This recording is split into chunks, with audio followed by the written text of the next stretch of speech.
Hello, my Applied ESL family. How's everyone doing? I know it's been a while since you've seen this gorgeous face, darling, but I do have a good reason for not being present like this. Full disclosure, I have been going through some personal things that has been a bit challenging, to be honest. Really hits the heart hard, has made me feel, I don't want to say stressed out, but has been making me feel very reflective and more aware of my emotions and trying to understand that things happen for a reason, even if I don't necessarily agree with those reasons. But God is good. He is good all the time, and it's His will. So that's what I try to focus on and not let the emotional stuff get me down. But it's been hard. I'm not going to lie. So hopefully I'll be able to share what's been going on. But one thing if I've learned anything during this time period, is that closure and acceptance is so important. When you see how people really are, when you believe in them more than they believe in you, when you've tried your best, when you've done everything you could to make things work or to communicate or to just try to keep a positive relationship, or at least, even friendship, whatever. And you're not receiving that in return. And this is for any type of relationship, okay? Even though it hurts, because I'm a sensitive person. So, when I love hard, and that goes for friendships, relationships, and different. But even I had to learn that it's okay to let go. For your own peace, for your own health, you have to let go and move forward. And people who really are meant to be in your life will stay. Now, many of you who have been following me here on Instagram or even on YouTube know that I like to be transparent.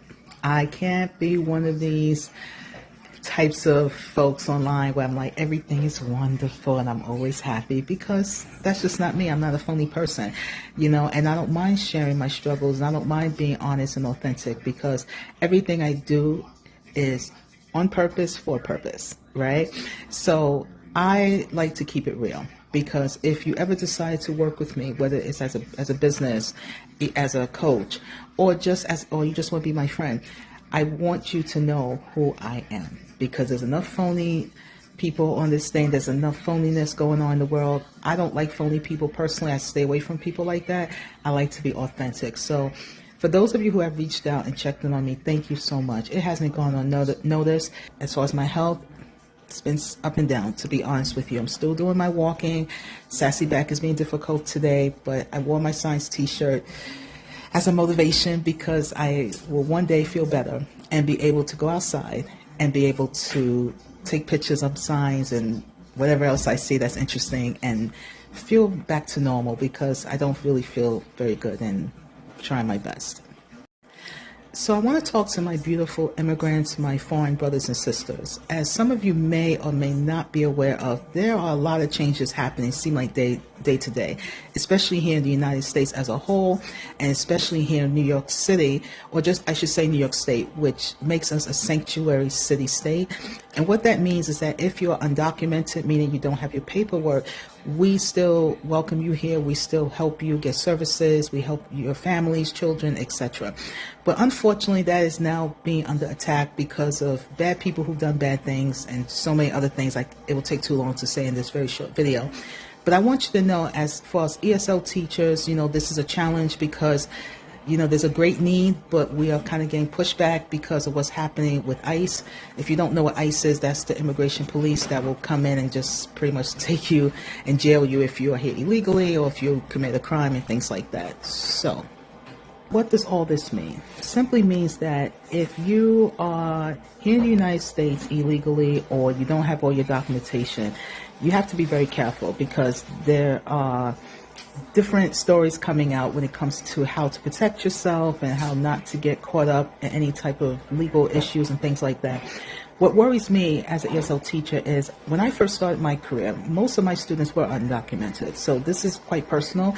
Where I used to work at, we didn't care if you were undocumented or not. As long as you coming in to learn English, and we can help you with any services that is available, that's what we did. And so this is a very personal thing for me as a teacher, and I don't know how this is going to affect our profession as a whole, but I hope as teachers, especially if you're living here, to please let your students know what's going on, make them aware, and let them know that we are here for them, and that hopefully everything will be okay. So with all that being said, friends, I'm still here, okay, still striving forward. For my business owners, especially if you're independent like me and you're doing this by yourself, it has been really hard. I can speak for that. It has been really, really hard. I've been at this for 6 years. I'm approaching my 20th year anniversary in this June. Being an ESL teacher, this journey has not been easy, okay? So please don't let the people on Instagram or social media act like it's so fabulous, everything's wonderful. It's not. It has been extremely difficult to not only make sales, but to find clients and to, retain them. Because that's another thing. You can find people, but keeping them is what keeps things moving. And if you're like me, who's an author and has produced content and wrote books, it's even harder to sometimes get that out. So just know, to those of us out there who are working independently and are trying our best, we're going to be okay, and continue to try your best.